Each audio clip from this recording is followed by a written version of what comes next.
Cabinet Secretary. Permanent Secretary is Mr. Emil Lancelot in particular. Mr. Kendall Johnson, Civil Engineer. Good morning, everyone, and welcome. Today, we will first hear from the Honorable Prime Minister, followed by Mr. Grant, and then Mr. Johnson. Please welcome the Honorable Prime Minister.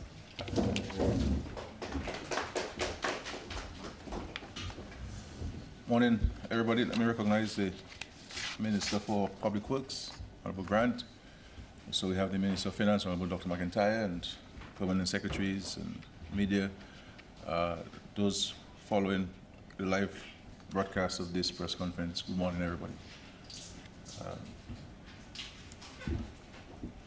I wish to use this opportunity to once again express my deepest sympathies and that of my cabinet colleagues to the family of Mr. Albin Bully, who passed on Friday. Mr. Albin Bully was an exemplary citizen, a kind and humble soul, who demonstrated profound love and commitment for Dominica, its people, and culture. Through his work as a cultural administrator both in Dominica and in the region, he helped engender a deep appreciation for our customs and traditions. His legacy is all around us.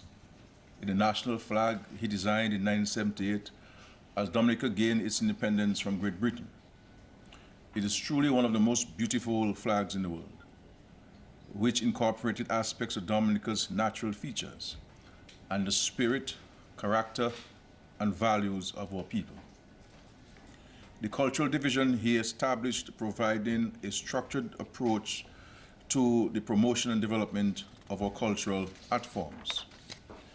The many national organizations which he spearheaded, including the National Cultural Council, the Dominica Artists Guild, the Writers Guild, the Carnival Organizing Committee, and the Comité pour Études Creole, several of which continue to function today.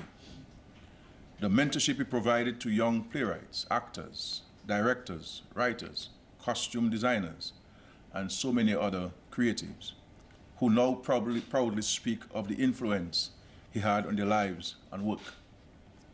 We recognize him as a national hero who made an invaluable contribution to the preservation and promotion of our arts and culture.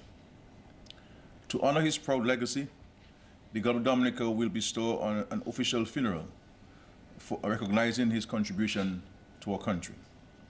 And this was offered to his wife, and she has graciously accepted. All flags will be flown at half-staff for 2 days. That is the day immediately preceding his burial and the day of his burial. May his soul rest in eternal peace. With regards to the Trough payments, families affected in the East Dominica of November last year, the government promised it would assist affected residents with income support. And I'm happy to report that this process is well underway. $400 provided to households of 1 to 2 members, and $750 provided to households of more than 2 members.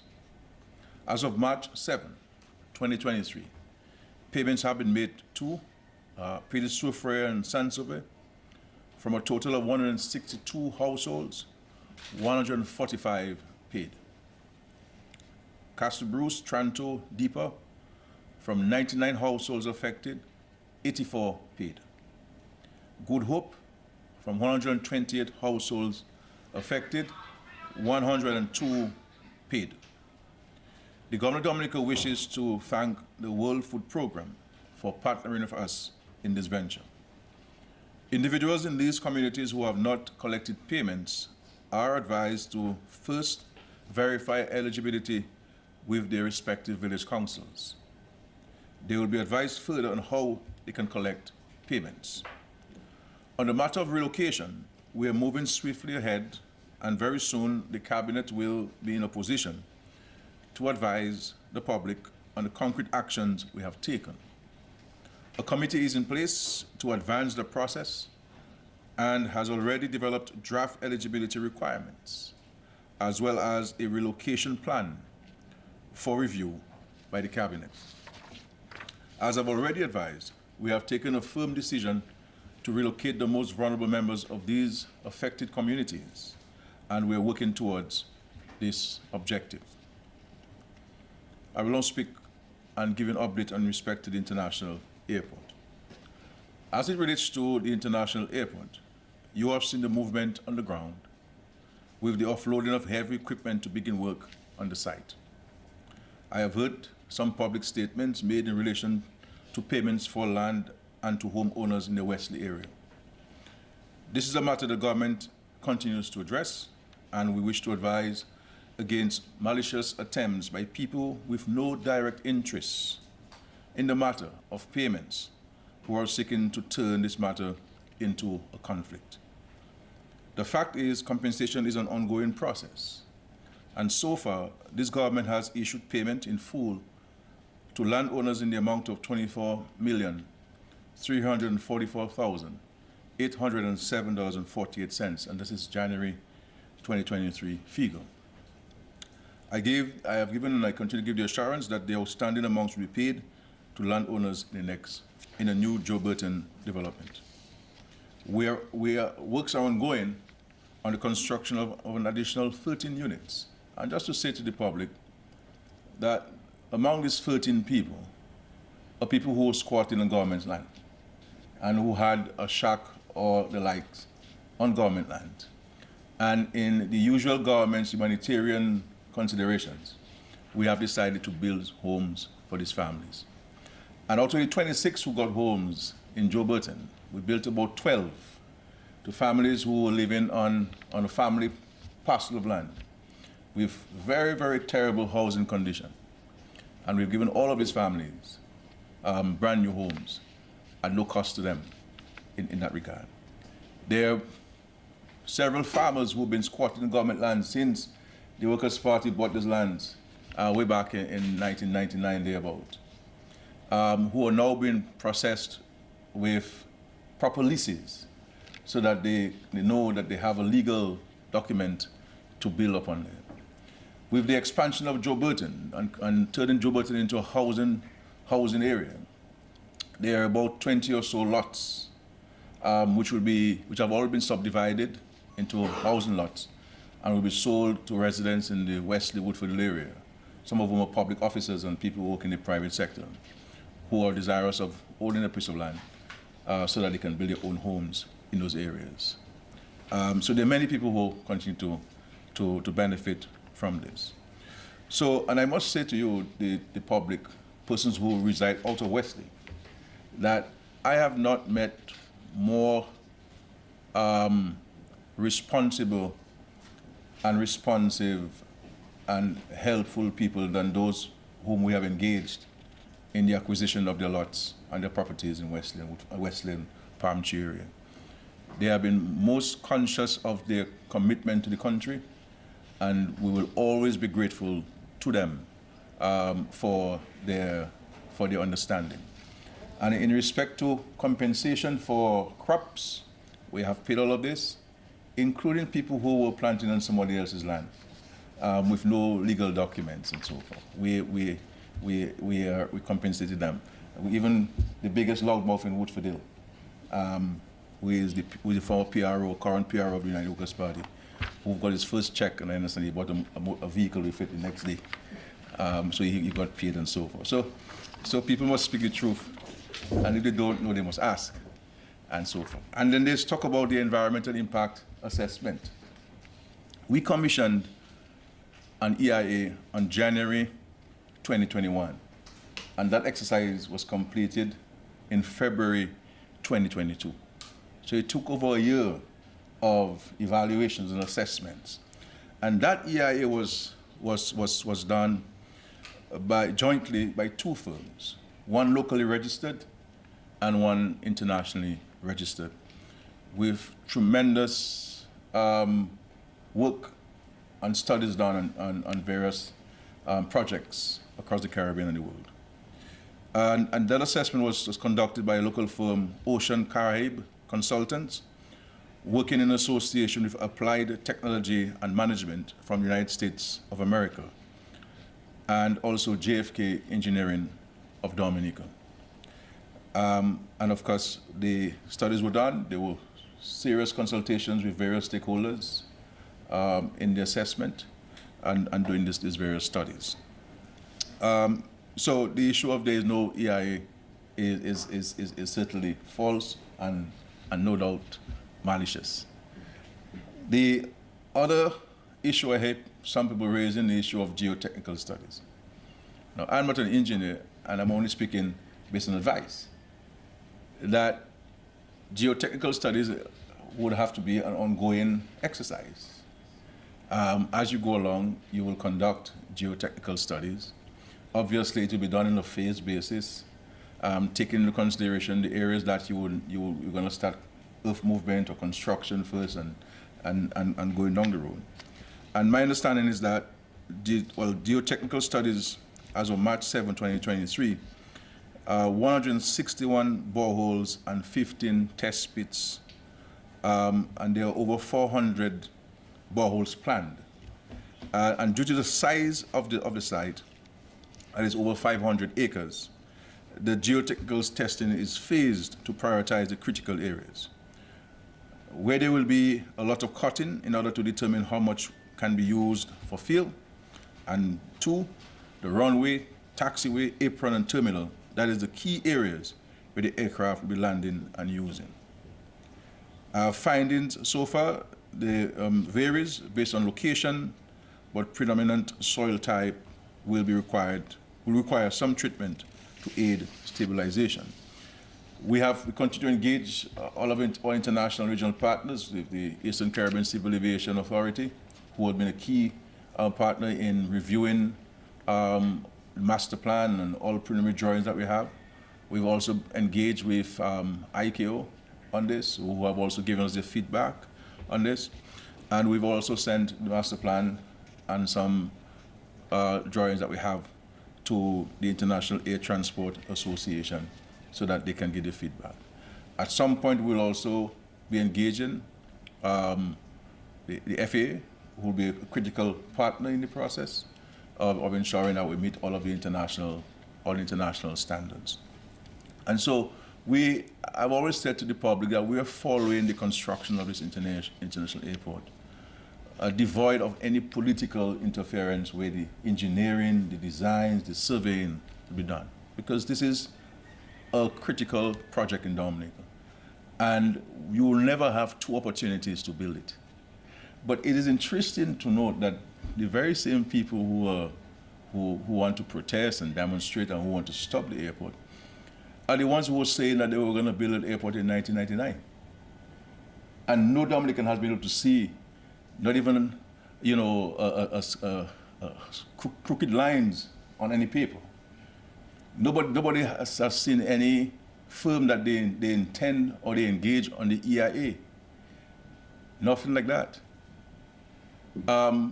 And when we decided to look at this international airport, we decided, look, let us invite internationally reputable companies to do the feasibility study on this airport for us and to determine what is the best site. And we made it very clear to the international firm that we want you to be as professional come. And we will not interfere in the process politically at all. And this is where we are today. And I want to say to Dominicans, with the presence of the equipment there, it is a clear indication of our seriousness. The company is fully mobilized to advance this project. And by God's grace, we will see this project come to a successful completion, and that this will certainly no doubt enhance our economic opportunities in this country with direct air access for visitors and Dominicans alike, and also the enhancement of the export of agricultural and other manufactured goods in Dominica. And the reality is, I don't think we can build the country to the extent that young people want it to be built a post-colonial economy without the presence of such a piece of infrastructure. It has eluded us for over 50 years, and I'm just 50 years, and I've been talking about it for more than 50 years. Many governments have attempted, not successful, and I do not blame them for not being successful because of the sheer cost of this. And I think the closest we came at any one point to build the international airport was when the Americans had promised Dame Eugenia Child's assistance in earth moving. And even then, we had no designs for the airport. And even then, there was no EIA conducted on the international airport. And so I want to let all right-thinking Dominicans be assured that we are following the construction of this international airport with prudence, with responsibility, and with professionalism, and so forth. On the arguments of whether we need an international airport, the Bible cautions us against engaging certain people in you can read the Bible and find the word that it says we're not going to engage foolish people in that kind of engagement. Certainly not me. This airport will be pressed on, and we shall press on it. And I want to thank the Wesley people for standing on the side of development. They have made tremendous personal sacrifices in moving away from where they lived for so many decades. And I can say to Dominican people that their cooperation has been second to none, exceptional. And this is why I have made a firm commitment that all of the property owners, their names will be inscribed on a wall in the international airport, so that current and succeeding generations of Dominicans will understand, had it not been for these people, we would not have an international airport, because they gave up their comfort zone to allow us to give Dominica a better opportunity at economic progress and development. And of course, who better person would I invite now to speak and to report on a couple of matters in his own ministry, the Member of Parliament for the Woodfordale Wesley Palm Tree constituency. I tried to exchange with him during the last election so I could run in Wesley and be the power for Wesley to benefit from this once in a lifetime project, but he told me nothing tal go so. Right.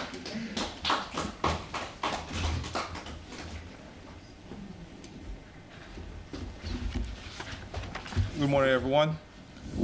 Let me recognize the presence of the Prime Minister, Honorable Roosevelt Skerrit, Consultant within the Ministry of Public Works, Mr. Kendall Johnson, Permanent Secretary, CAPSEC, the media, good morning. Extreme weather events caused by climate change has forced governments worldwide to go back to the drawing board. For us here in Dominica, our infrastructure has been hit the hardest. In recent years, we have seen communities cut off because of road failures. We have seen otherwise strong bridges washed away, and the road network severely undermined because of heavy rainfall and land slippage. The government has paid hundreds of millions of dollars to truckers and heavy equipment for clearing of roads following extreme weather conditions. We will all remember the most recent disaster in the east of Dominica. Unlike many of our sister countries in the region, the reality in Dominica is that adapting to climate change is costing the government of Dominica hundreds of millions of dollars. I will give a brief update now on various large projects the ministry is undertaking. We will start with the Lyre Road project. The Lyre Road project, an estimated $23 million. This project runs from the Hillsborough Bridge to the York Valley Bridge and is divided into two phases. Phase 1 is currently being implemented. The scope of works for Phase 1 has been amended to include sections of the road carded for Phase 2, thereby allowing for a continuous 4 kilometers of rehabilitated roadway. This was made technically feasible by realigning these sections of the road away from the river's edge, thereby reducing the vulnerability.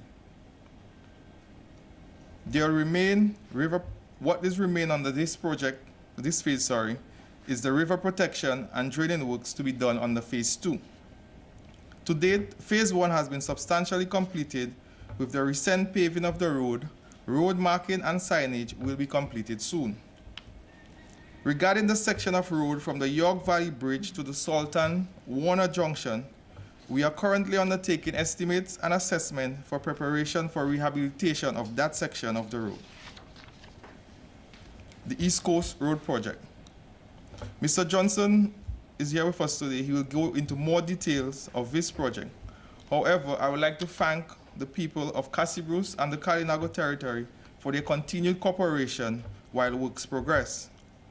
Just to inform the public, to date we have 3 water trucks on the route, and today we are expecting a 4th water truck to ensure the reduction in dust for citizens in the area. Additionally, a dozen hoses has been purchased and given to residents of the more affected areas on the route.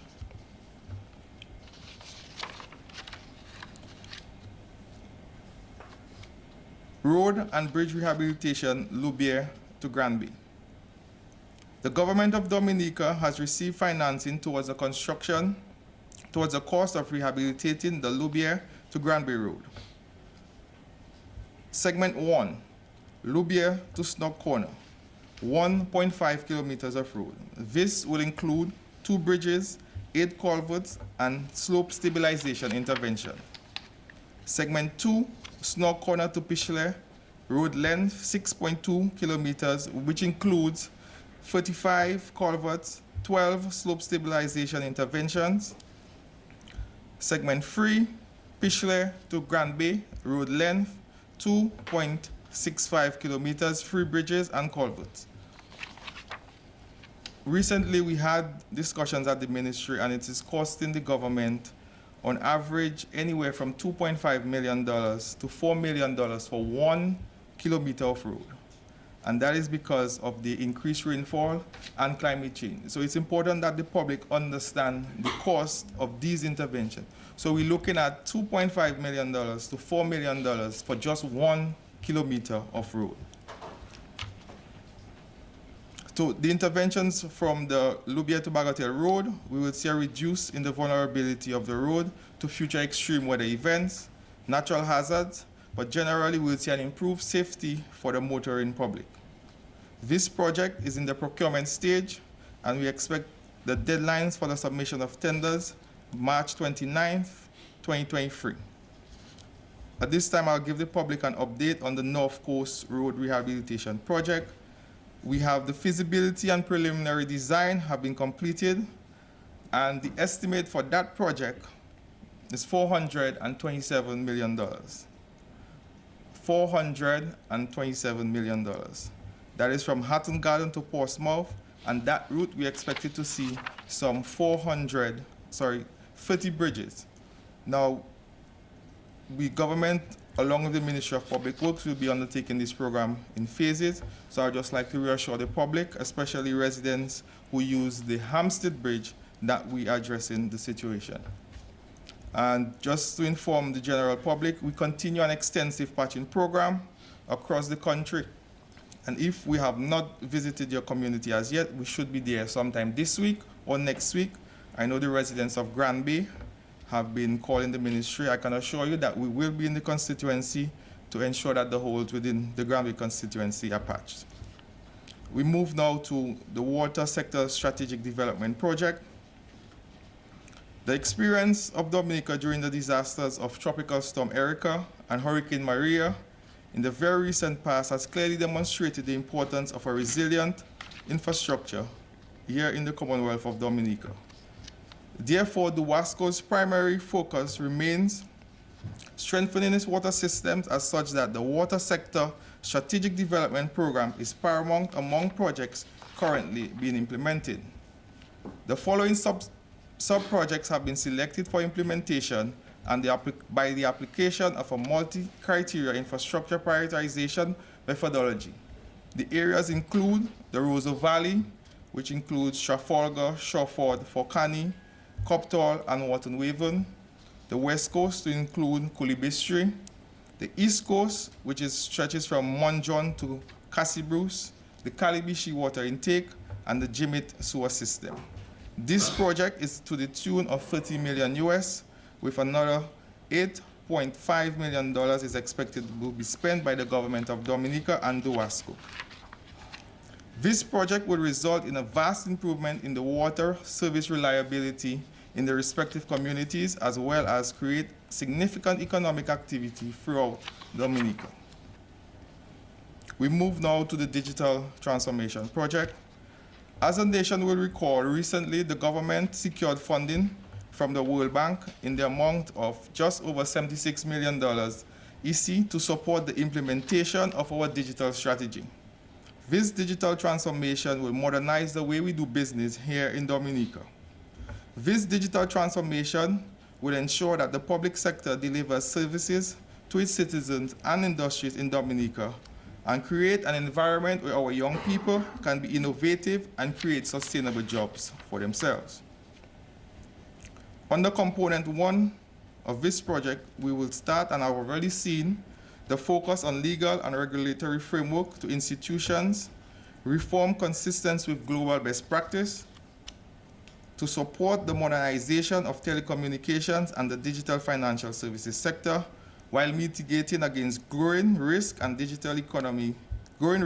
digital economy, including cybersecurity, data protection, and privacy. Component 2, digital government infrastructure and platform services. This component shall support the public sector modernization, resilience, and delivery of digital public services to the individuals and businesses. It will aim to ensure that Dominica has put in place the core infrastructure and platforms, institution, and human capacity needed to efficiently and effectively manage internal government operations. For example, public goods will be widely accessible online wherever you are in the country, region, or across the globe. We will have access to data and information across borders to smooth administration of regional trade, immigration, and other services. We will have the ability to rapidly target and deliver payments and social services to citizens and businesses in the event of a natural disaster. The new and improved government services website will be made live soon. This new website will provide seamless access to the respective ministries, including forms presently in hard copy will be available online, and the relevant payments can be made via the government e-portal. A noteworthy and exciting aspect of the digital transformation is the implementation of the hospital management system. Once the system is operational, there will be connectivity across the country, so the health and wellness centers and the hospital will be connected. To just give a brief example of what this will include, a patient will be able to access his or her medical records anywhere in the country using a unique identification number. Medical staff will be connected and can use the medium to get support from each other. This will transform our health services with the aim to make delivery of health services more efficient and more effective. To put it simply, we'll be moving away from what we Dominicans call the doctor book into a more proficient and efficient system. So for most of us who would have visited the accident and emergency unit, on every visit to the hospital, you would have to fill out a form. This will be no more, as you'll have all your records right there available. And I would just like to assure the public that yes, the system will be secured with different layers of security, so no, everybody is not going to have access to your health records. Another exciting aspect of the project is the modernization and the digitization of our civil records registry. A unique ID will be made available to all residents to improve access to government and private sector services. Importantly, we have catered for a wide and intense training of officers in the public service, including certified and digital courses. The first set of government staff have completed the recent cybersecurity course, and they will soon receive their certificates. The third component under this project, digital skills and technology adaptation. This component aims to better equip individuals and businesses for jobs and the economy of the future to spur on innovation and productivity. Our mission is to establish a niche of citizens equipped with digital skills. To the end, we have already established 15 digital hubs located in different communities across the country, 11 of which are already operational. We have also aggressively undertaken education and training of the general public at these hubs. Soon, we'll unfold a number of certified training programs to include network security, graphic design, software development, data analysis, cybersecurity, computer repairs. Just last week, we had a meeting with the Oracle Academy and one of the leading software companies in the world to discuss training and other solutions for the government. So we are seeking to provide the general public with training such as Java, C++, Python, and the list that goes on for different programming languages which are available, database management, cloud, and other web services. At the end of the implementation of this component, we'll have a number of Dominicans here on the island who can develop apps, especially apps which are suited for our society. We will go into the primary schools, into the high schools, and of course our Dominica State College, and all communities to bring these opportunities to all Dominicans. At this point, I would like to thank the staff of the Ministry of Public Works for their continued support, as well as the staff of the digital economy. And I'd also like to especially thank our partners, the UNDP, in organizing training and obtaining technical support for the ministry. I thank you.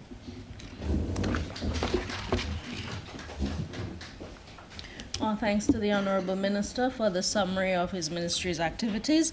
As you heard from the Minister, Mr. Kendall Johnson is the consultant engineer on the East Coast Road project, and he will now provide an update.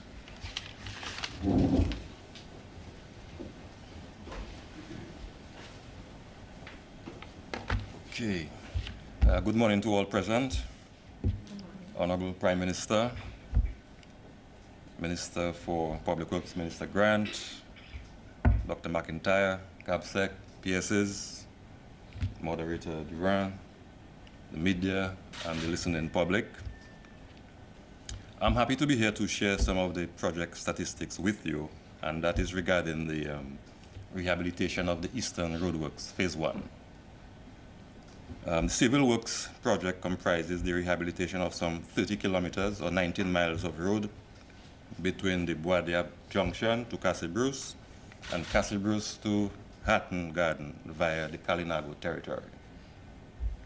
The main objectives of the project are to improve infrastructure resilience to disaster events through slope stabilization interventions, the rehabilitation of roads, bridges, retaining walls, and other drainage systems.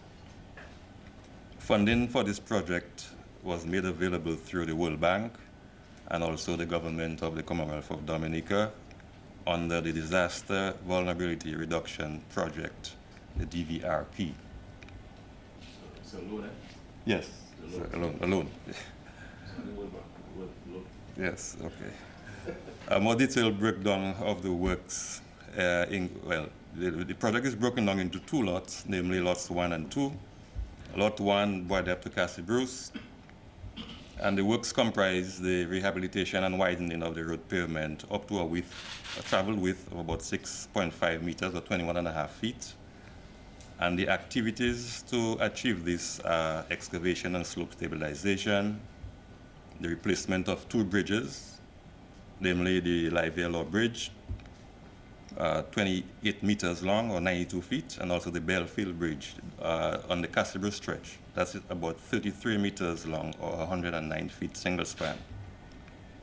The replacement of 77 culverts of varying sizes between 1.2 meters and 3 meters. That's 4 feet to 10 feet wide. Construction of 15 retaining walls, various heights and lengths, and curbs and slippers and other drains over that complete length of road. And also the asphalt concrete surfacing of those roads and other amenities to include road markings and signage. Similarly, Lot 2, again, the rehabilitation of the road pavement, slope stabilization works, and the replacement of 3 bridges, the Cassibros Bridge, the Richmond Bridge, and the Puigua bridges, the replacement of 90 culverts, an asphalt road surfacing, and similarly other road amenities to include markings, signage, and bus stops. A contract in the sum of $126.8 million was awarded to Sotradom in June of 2020, with works commencing in earnest by November of 2020, with the expected completion dates for Lot 1, 16 May 2022, and Lot 2, 2nd of November 2022.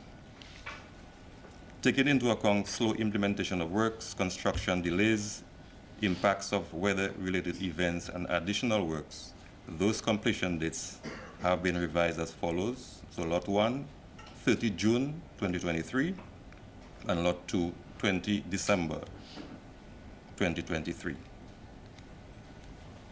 Currently, progress is as follows. For Lot 1, excavation and road widening 100%, retaining walls, 14 out of the 15 have been completed.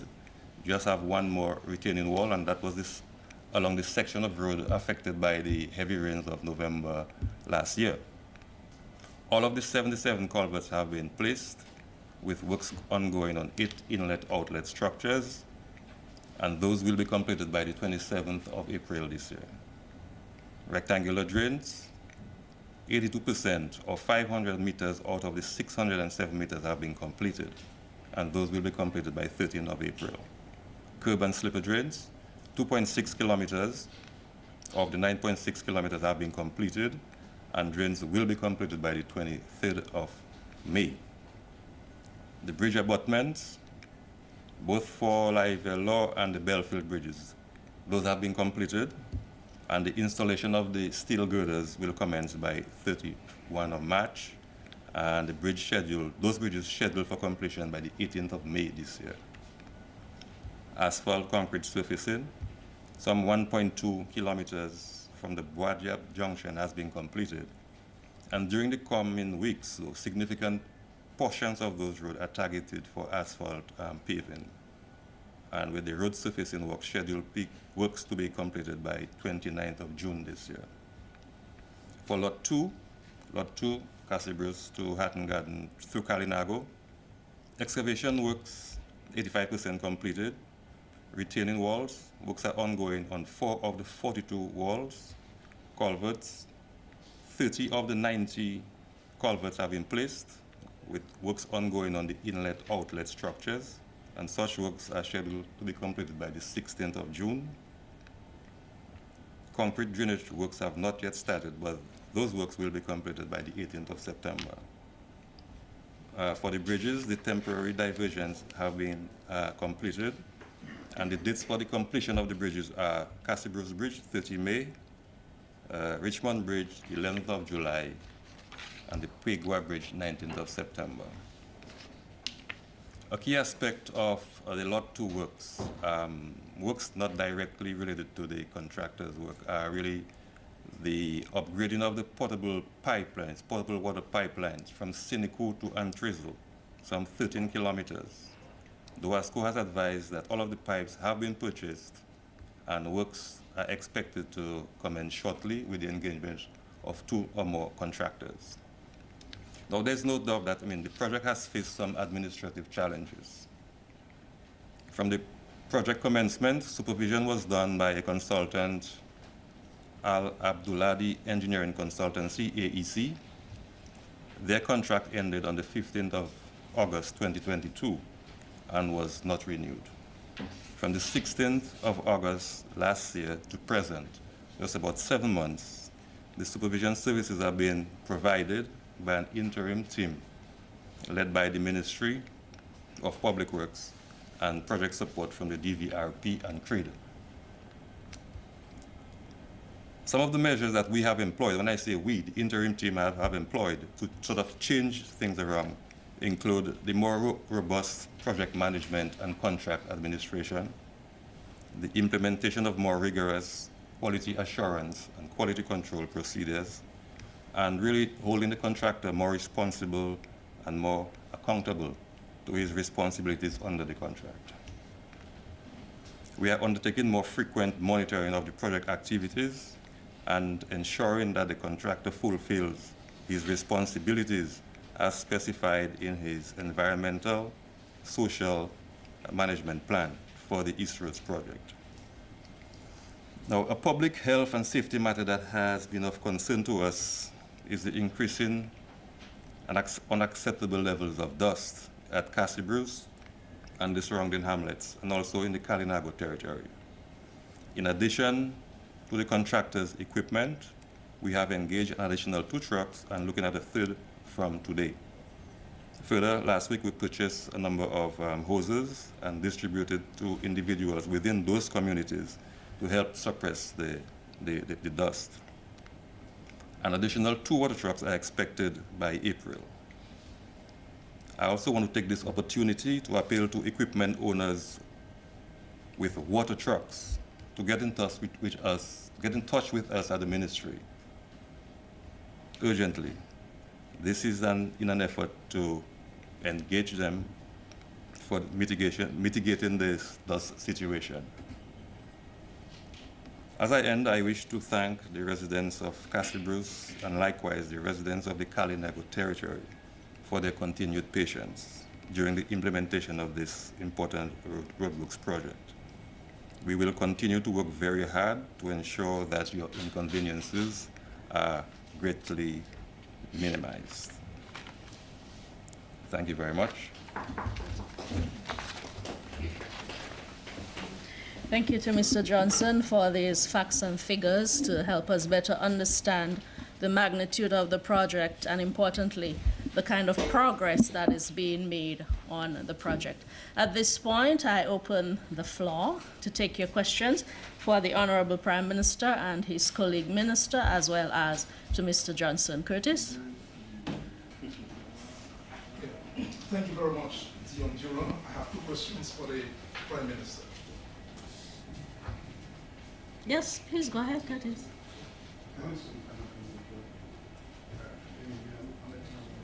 Yes, so I have 2 questions for the Prime Minister. My first question is, one of the contentious matters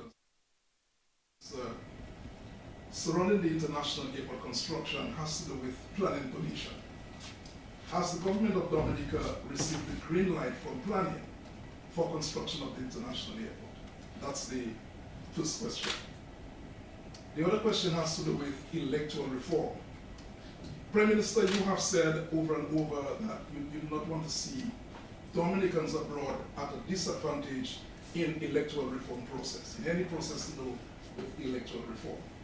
What for you, Prime Minister, would be the best thing for electoral reform for Dominica at this point in time? In other words, what are some of the things you would like to see in an electoral reform program at this point in time? If I have the opportunity, I'll come over again soon.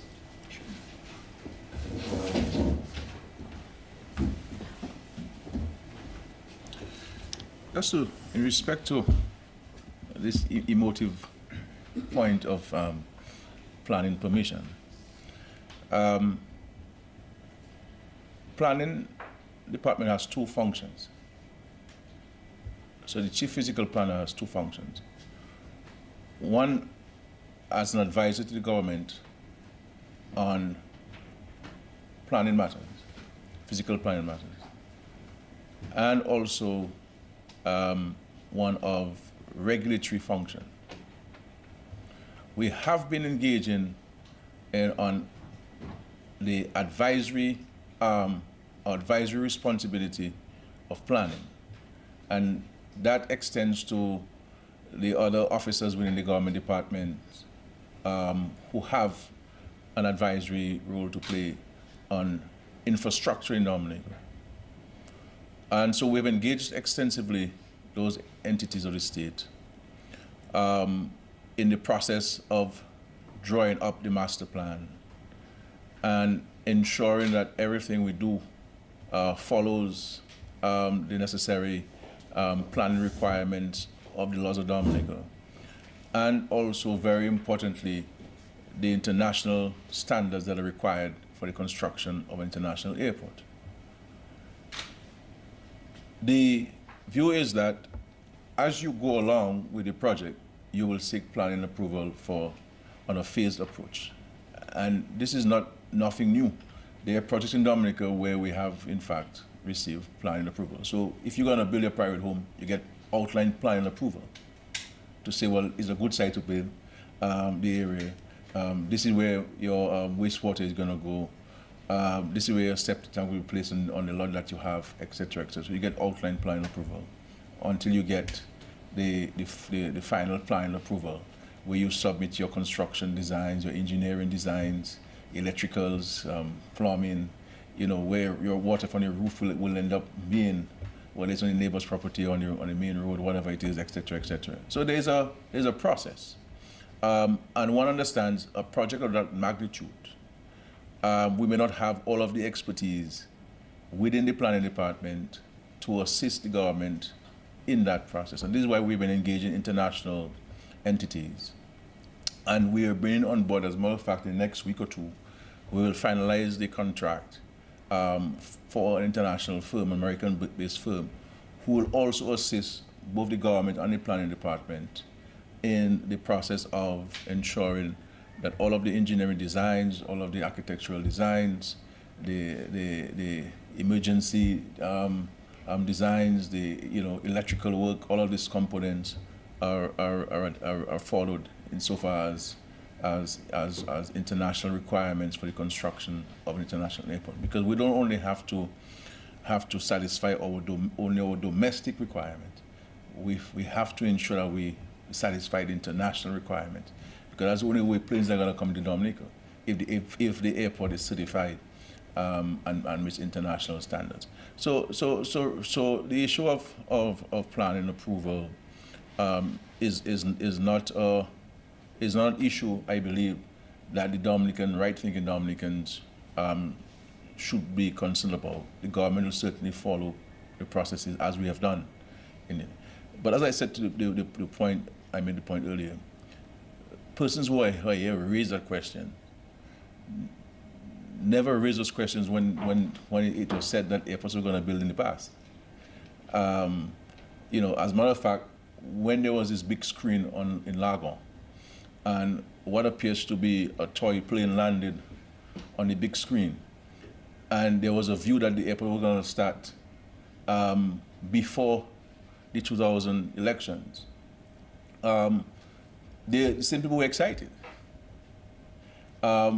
But now, and the point is, every time there is a sense, there is a visible sign that this airport will happen, people keep shifting the goalposts. So they move now, recognizing that this is serious. I don't know why they don't take me serious, because everything I have promised in this country we have delivered. Sometimes it takes a little longer than I expect, but I don't make promises that I can't keep. And so, and we can see a number of things. They say the hospital won't come, the stadium won't come.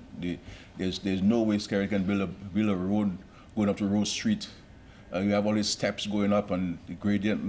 They said that they warned the people of Bath Estate that they should protest against the construction of the link road between Goodwill and Bath Estate, because rocks are going to fall on their homes and destroy their homes and kill their children and their grandparents, and they should protest. Not one pebble got into the yard of any homeowner in Bath Estate. And we have a 2-lane road in Bath Estate after that. So we can speak to a number of projects and programs in this country.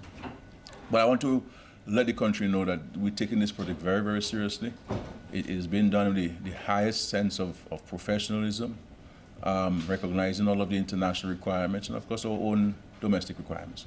And I'll say to us, not only have we conducted an AI, which people say we don't have, but we have also engaged a local consultant to ensure that all of the historical artifacts that we may come into contact with are preserved for future generations. And so far, an exceptional job has been done. And we've taken so much care, even with regards to, there's some burial grounds, private burial grounds on the site of the airport. And we have been engaging the families to set up special dates at their convenience, so that the remains of their loved ones can be treated with the greatest level of care and respect and that the relocated site will be done with the reverence to these deceased persons and so on. We're very careful with this thing, very careful with this thing. And even with the acquisition of properties, even with the crop compensation, you know, we're very, very careful about this because we understand that of the sensitivity of people with properties and homes and so forth.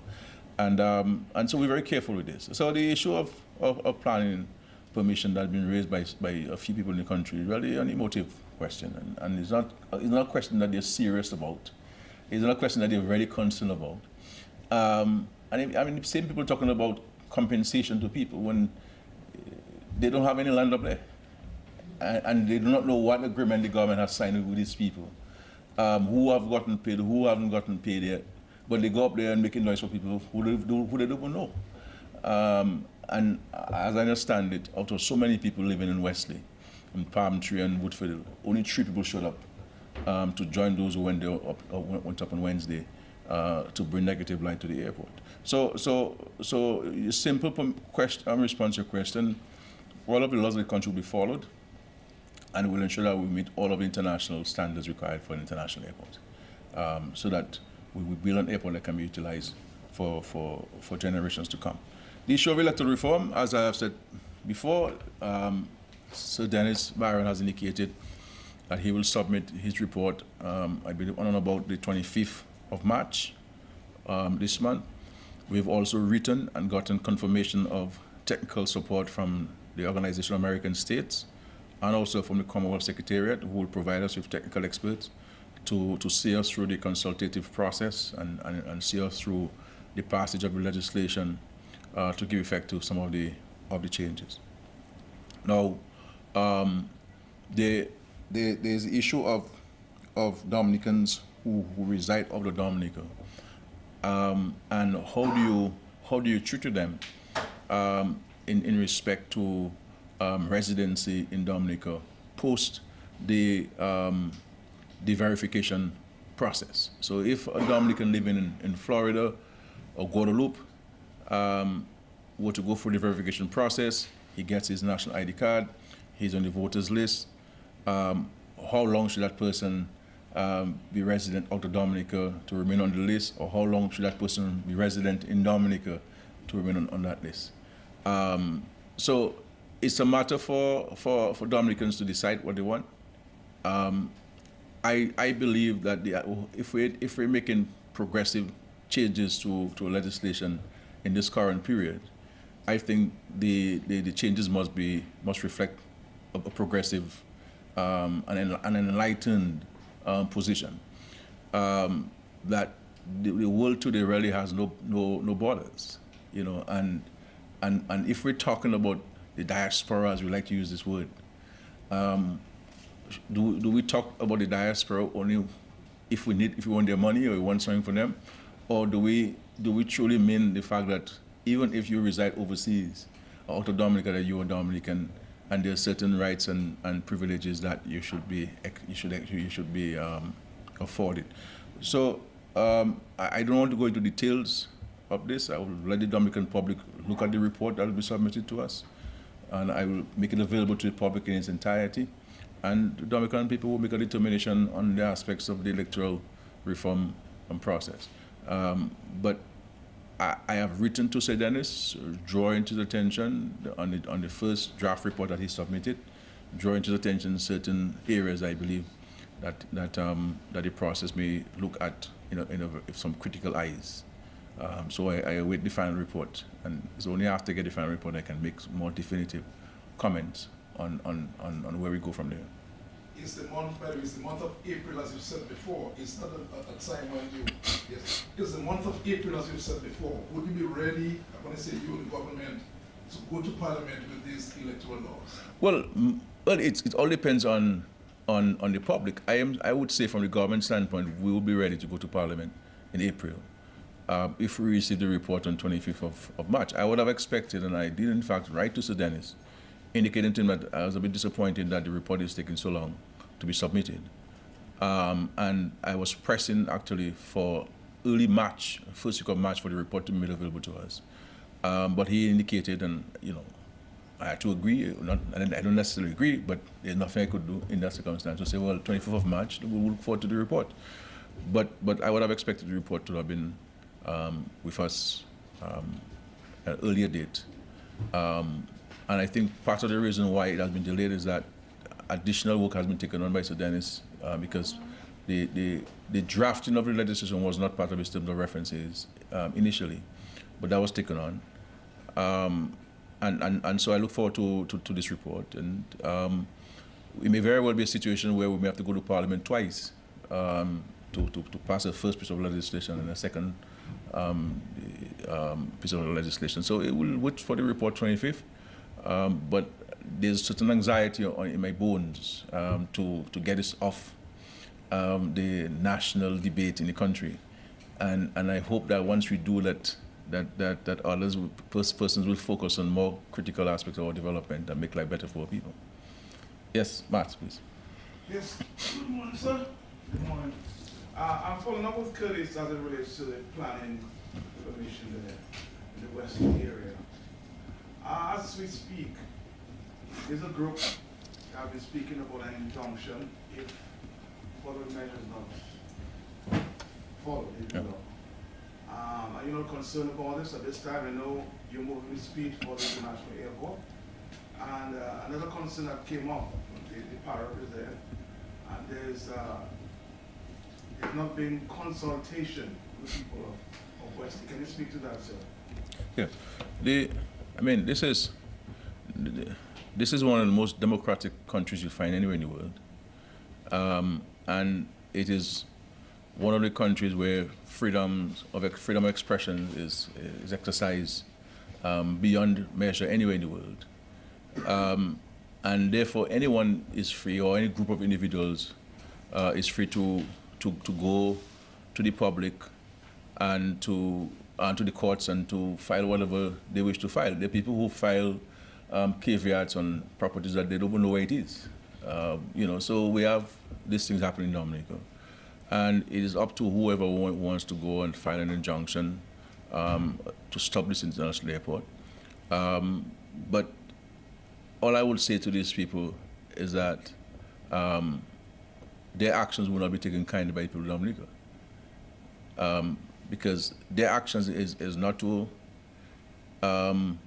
seek facts, because they're not interested in facts.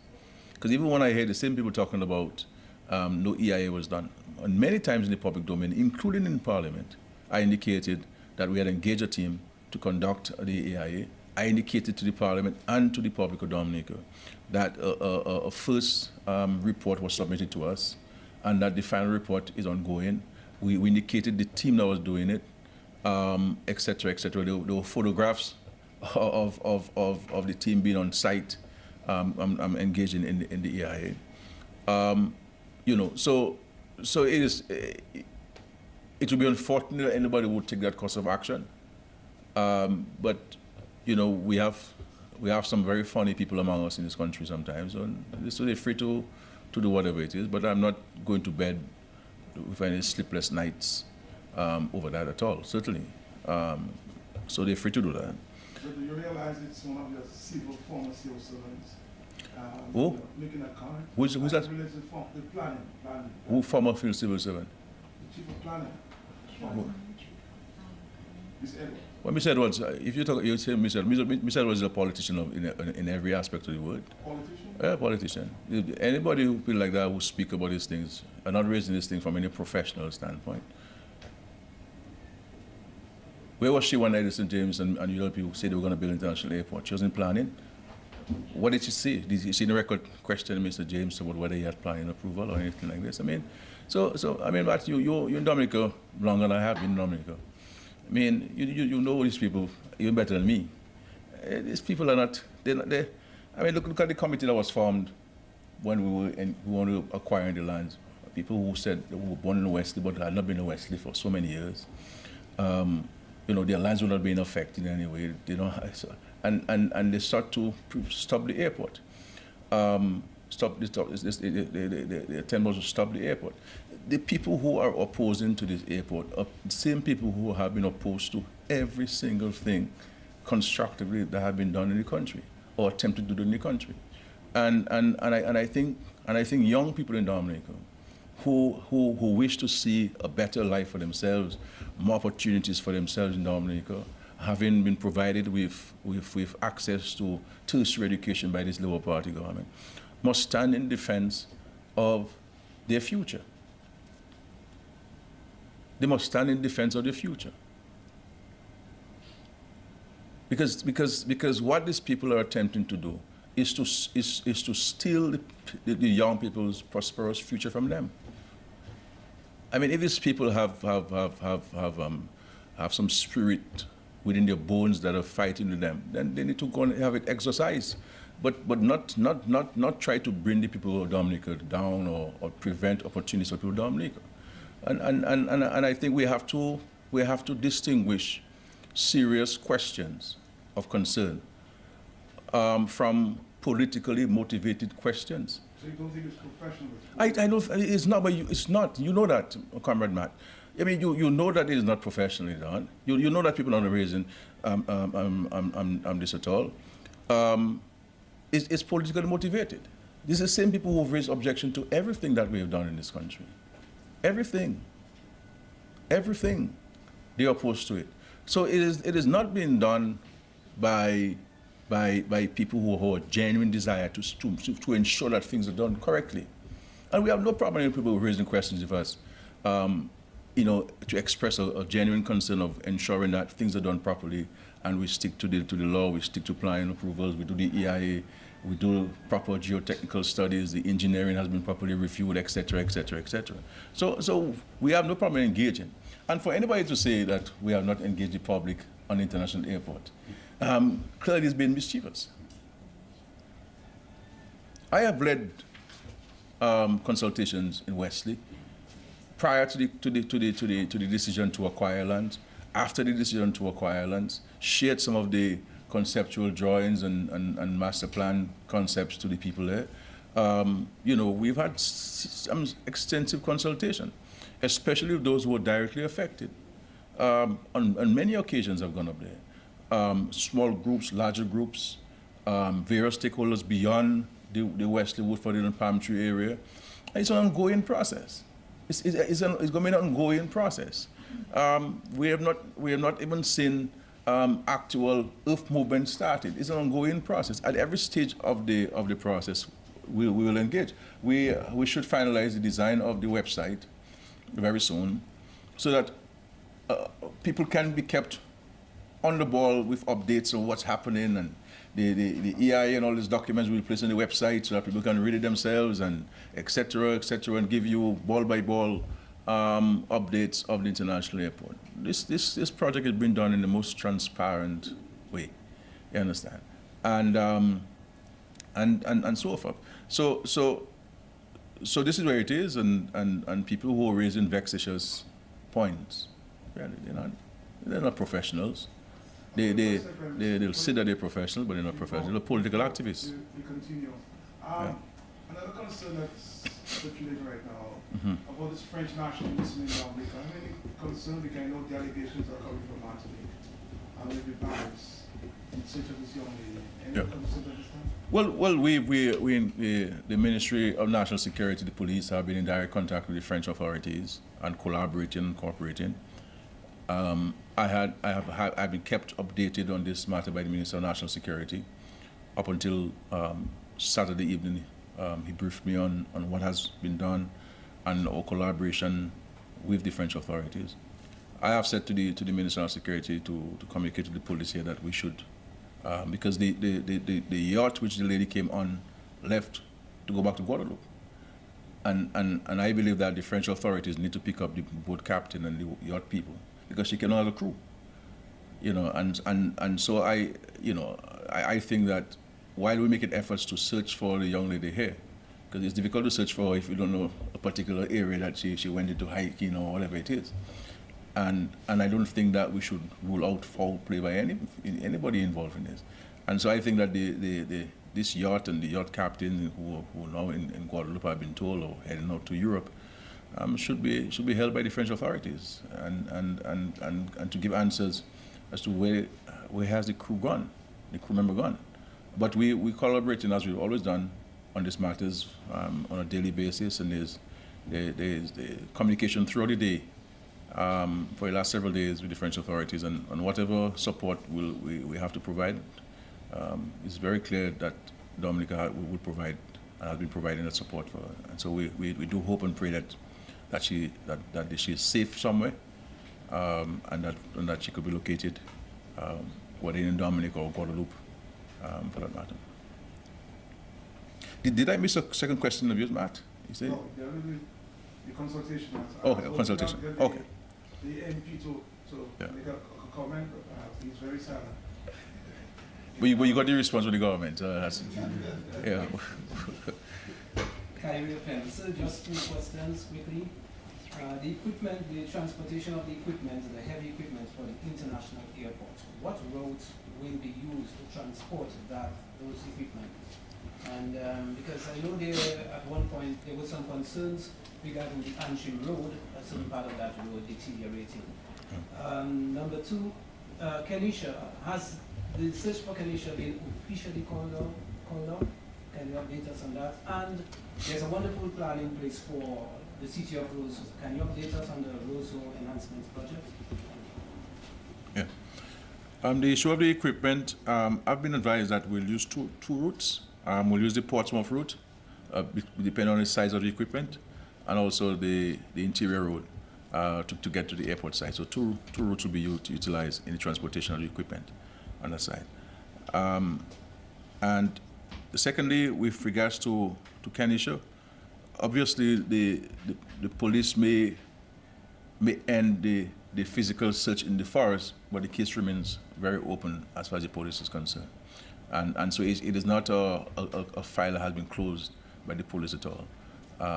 It was really an unfortunate situation that traumatized the entire country and brought concern to the entire country, and something that the police continue to keep the file open on the missing child, Kenisha. Okay.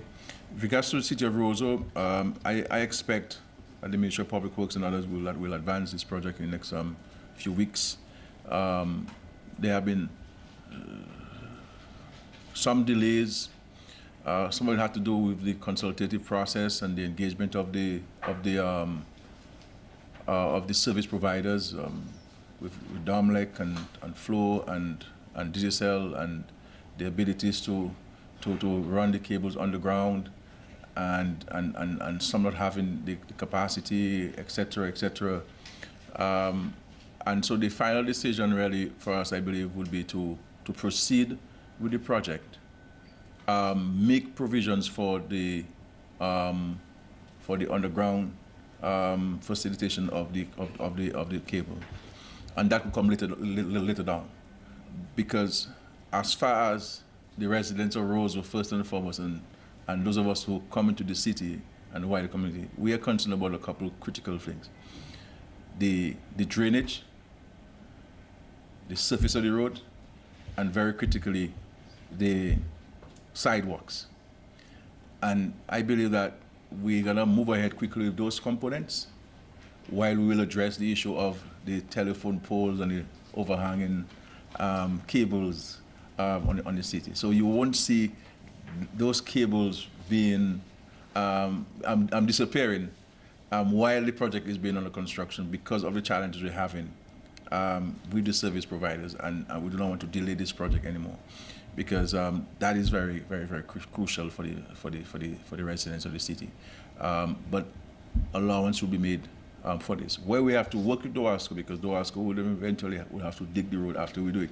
So we're working with DOASCO to ensure that their component can be done simultaneously with the construction of the road, so that they will not do digging to run water pipes after this was done. So I think really the DOASCO, the ministry, will have to work with more closely to ensure that we can get the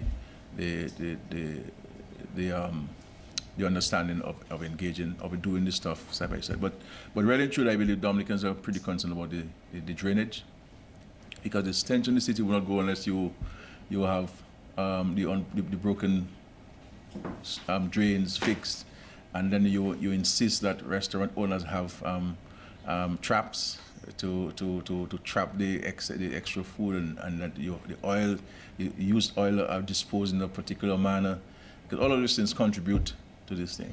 But the sidewalks, clearly, we have to do something about the sidewalk, and we have to do it fast, because you can't do any patching on the sidewalks, because they've gone to a point of, especially on Great George Street, and some parts of Independence Street as well, and King George V Street. So those are the three streets that we would tackle first, and then all of the side streets go down to Cox Street and Hillsborough Street and Kennedy Avenue. That will happen. So, but this is a priority project for us, and of course, I'm hoping that we'll have further consultation in the next couple of days and give our final push on this very important project. Yeah. Yes, sir. Just one question. Sure. One question we can go. Prime Minister, we all realize that we have lost an icon in our midst in relationship with Mr. Albin. You're standing right before the flag that he designed. A lot of people are now considering, should we have an Albin Bully Day? What will we do in his honor? Well, these things usually you'd have to get the concurrence of the family to discuss these things. You would have missed the opening statement. Yeah, so we will be bestowed upon him on the official funeral, and there'll be 2 days of national mourning, the day immediately preceding his burial and the day of his burial. And I believe that, you see, I have been speaking about these things for some time in the country, and maybe since I was Minister of Education, but sometimes we wait for things to happen for us to make all kinds of suggestions in this country. The issue of history in our schools, Dominican history, is something that we have to look at seriously. And I'm talking about ancient Dominican history and contemporary modern Dominican history, so that we have a greater appreciation for those who would have made a difference in our lives in this country over the existence of our country. And this is one of the ways that we can instill a sense of pride, a sense of gratitude among our future generations of young people, and the wider public. And I think in that process, the contributions of local icons like Mr. Albin Bully would be highlighted, as part of our social studies.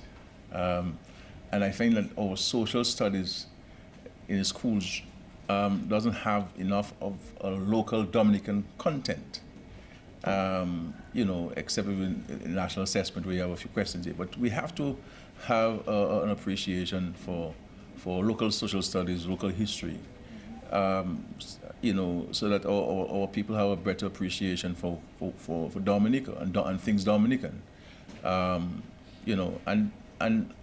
to set aside time for transferring our local traditions to our young people, customs, dances,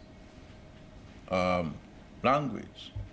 I mean, the whole Creole language, we hardly speak it, in Dominica.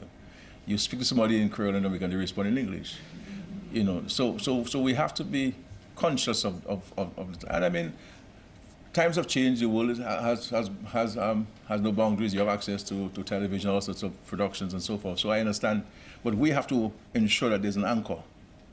And the best way of an anchor is in the school systems, where it is entrenched, and then it can get to the homes, into the communities.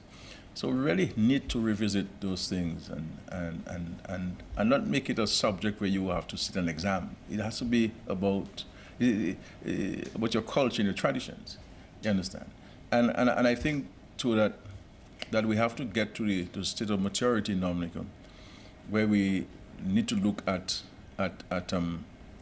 identifying who have been our national heroes in Dominica, and what kind of special consideration should we give to our national heroes? You know, Bala and Congore and all those, you know, Jolly John and Indian Warner who fought the British in Warner and Massac and who died defending the indigenous peoples, and Jolly John who was responsible for bringing enlightenment to the rest of the nation, to the struggles of the Kalinago people. You know, and certainly people like Albin Booley would have been featured in his whole contribution to our culture, and the design of the flag, which is the greatest symbol the country has, its flag. You understand, and so forth. But it's very important that we for these things to happen, we have to have a greater sense of gratitude in our bones, you know what I mean? A greater sense of respect. You know, when people talk about when the president comes and we should not stand, and then we want this and that. I mean, this is not who we are as a people. This is we're never known to be purveyors of that kind of crass behavior and so on. And so, unless we teach people gratitude and respect and for authority and for institutions and for emblems, you understand? And you know, we have so many things in school that we don't have a time for prayer and singing our national anthem and the national pledge, that we've replaced it with some kind of subject, you know, and so forth. So these are things that we have to make attention, because otherwise we will find a situation where if we don't watch it, that people may not even be able to recite the national anthem or the national pledge, you know. And these are the things that we have to be inculcating in the minds of preschoolers and primary schoolers and the secondary schools. And we need to, this is why I've been talking about the whole review of the national curriculum. National curriculum. We have to dramatically look at those things. You understand? But it's not government to do it, it's a societal engagement. We have to commit ourselves to not be reactionary when an event happens. You know, not be reactionary when an event happens, and so forth. So this is some of the things that I'm hoping that the Ministry of Culture will take on, and the Ministry of Education and take on. Contrary to what people think, that this is not a one-man state. Sometimes it's better to be a one-man state, you know, because you get things done much faster and so on. But you have to consult for so long, and everybody wants to be part of the process, as they call it, you know, and to give you views and so on, and every time you think they've exhausted your views, you may never get, and they come back with 20 more views and so on, and sometimes we have to do things a little faster, greater alacrity in this country, you know, and because time waits for no man. And the Lord cautions us, the Bible cautions us about leaving things for tomorrow, because you worry not about tomorrow, you know, because tomorrow has its own challenges. Any other questions? Yes, Morris. Yes, Bjorn. But it's nice to see you. You look very well. Yeah, nice to see you. Yeah, nice to see you. It really wasn't a major question, but as you were discussing the rules enhancement project, I wanted to ask, you know, or perhaps make an observation that while we are working on the sidewalks, improving the sidewalks, basically now people are parking on the sidewalks now. So I'm not sure what's going to happen there. Perhaps it's a question for the minister. Yeah, the designs of the project are taken into consideration, that the sidewalks will be for pedestrians, and so there will be what term you call it, P.S. Lancelot? Barriers or whatever you call it, or metal railings. You can use the railings. Bollards. Yeah, so that will be placed to avoid you from driving on the sidewalk. and parking on the sidewalk and so that a pedestrian can walk freely with no fear of being hit by a vehicle or being bruised by a vehicle while using the sidewalk. So those things have been taken into consideration here. Yeah. My other question is for Mr. Johnson. Yeah, sure. I know the East Coast Road project, where we are quickly approaching the hurricane season. I don't know how much the likely impact of the heavy rains on your projects, how much you are factoring that into the expeditiousness, if I may say, with which you do what you do.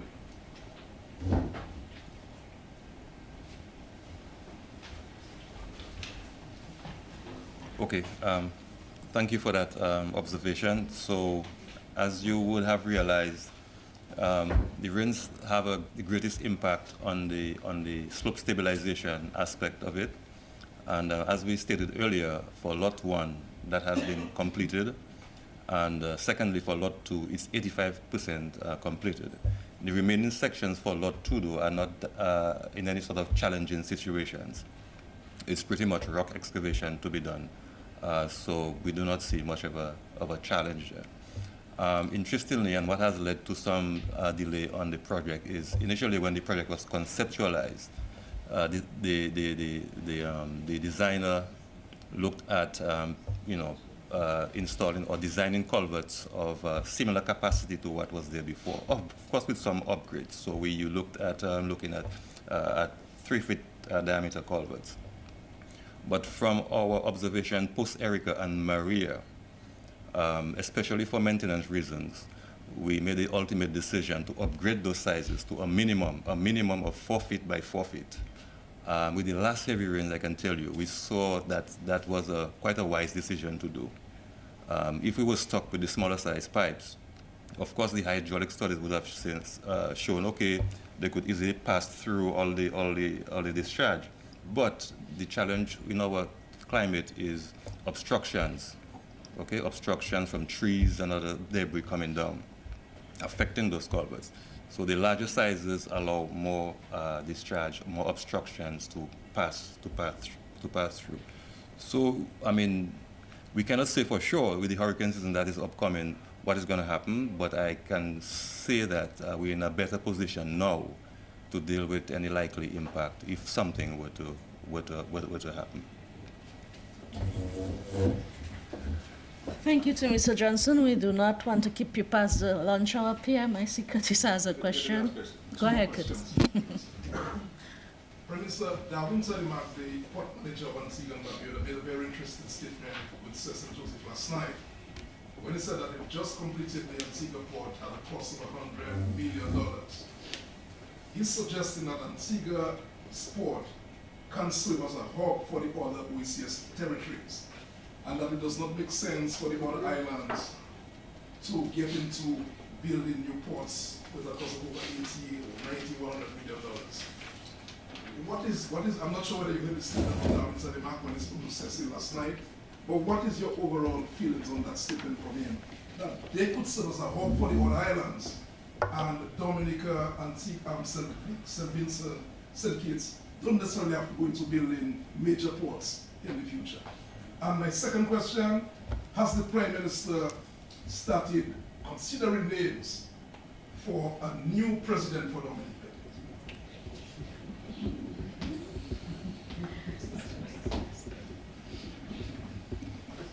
Well, I did not hear this statement, but I've heard this statement before, coming from other people.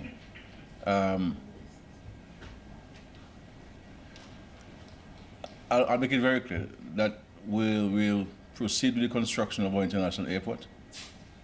Notwithstanding the fact that we're between Guadeloupe and Martinique, both of them have international airports, and it's about 10 minutes away from us.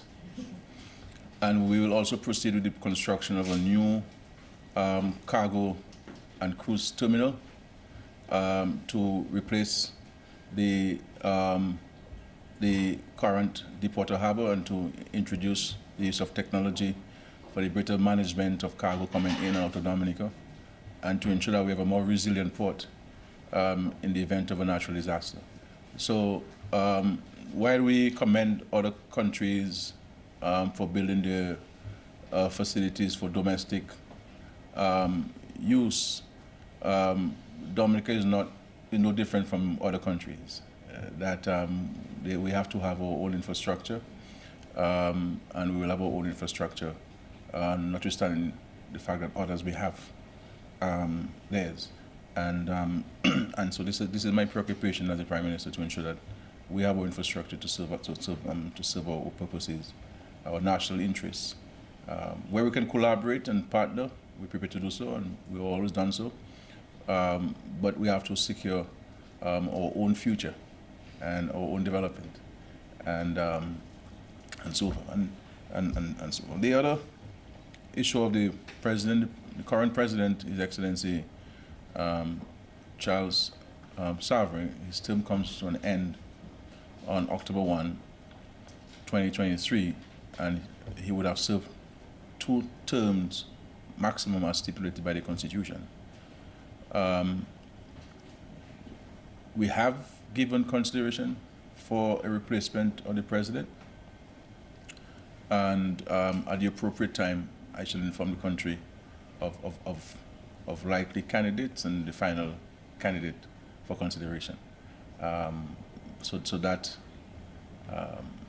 is hidden in a file in my office. And So you have someone in mind? We have someone in mind, yes, and at the appropriate time we'll do this. That's maybe the final point before we rush for lunch. And I hear people complain, including our own citizens, about how difficult it is to travel intra-regionally in Dominica. But I recall when I took the decision on behalf of the government to invest in LIAT. The political opponents of this government and some people in this country criticized me for investing money into LIAT. They were saying that, how come Dominica is wasting money investing in LIAT, and LIAT is a failed company, it makes no profit, etc., etc., etc. And I cautioned Dominicans, I cautioned those persons who were saying that. I say that if LIAT doesn't come into Dominica for one day, we'll have a problem. We'll have a problem. And I recognize as the Prime Minister of the country the important and unprecedented role that LIAT has played and was played at the time to intra-regional travel. And LIAT was, and recognize our investments, LIAT was most helpful to Dominica, especially after disaster. And I do not believe that there's any other entity that can reasonably be expected to replace the functions of LIAT in the region. And government's investments in air transportation in the region cannot be replaced by private sector investments only. The governments must invest in intra-regional travel, because intra-regional travel for so many islands is really a public good. That while you want these entities to run professionally and greater accountability and greater transparency, there are certain things that you don't expect from them. You understand?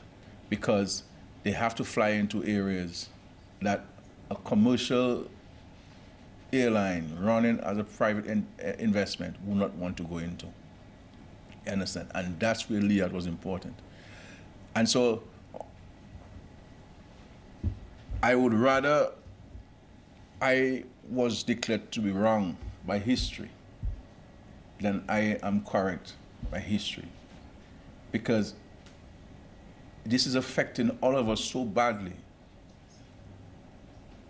You understand? And our economies in a dramatic way, that since the departure of LIAT from the regional scene. Okay, and I'm saying that Dominica is prepared to, as we've met, and we're prepared to play our part financially.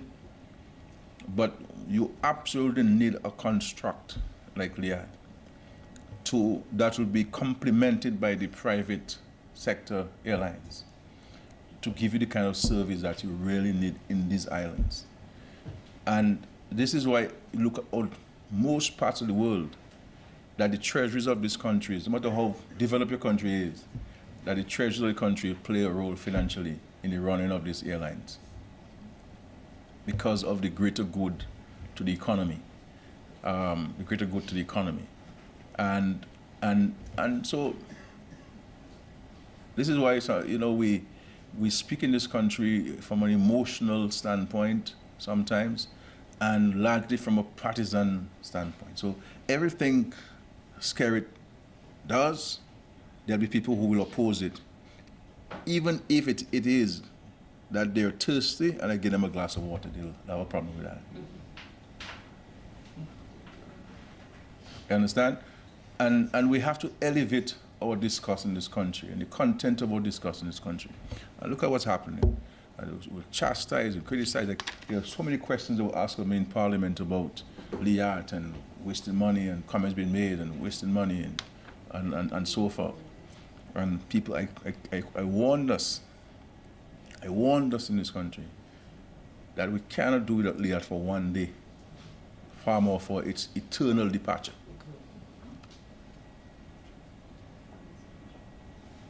We just can't travel. We can't travel. We cannot no longer book a flight this afternoon for tonight. You have to book a flight months in advance. To go from Dominica to Grenada, you have to go to Miami. And how many of us have an American visa? You know, how many of us have an American visa?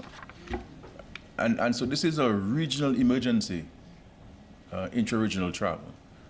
And that we ourselves are being kept fully engaged in that process and ensuring that we can address this issue. But you're going to need a construct like Liat. And that's why I want to thank the Prime Minister of Antigua and Barbuda for his heroic efforts in at least having a couple of the planes flying and providing the service, albeit not to the original level that we are accustomed to, and so forth. Thank you very much, the media. We're keeping our promise every 2 weeks, once I'm in the country. But feel free to reach out to us if there are any burning questions which you may have for me or for any of the ministers, so we can provide the facts as they are to the public through you. Thank you very much. Thank you, everyone.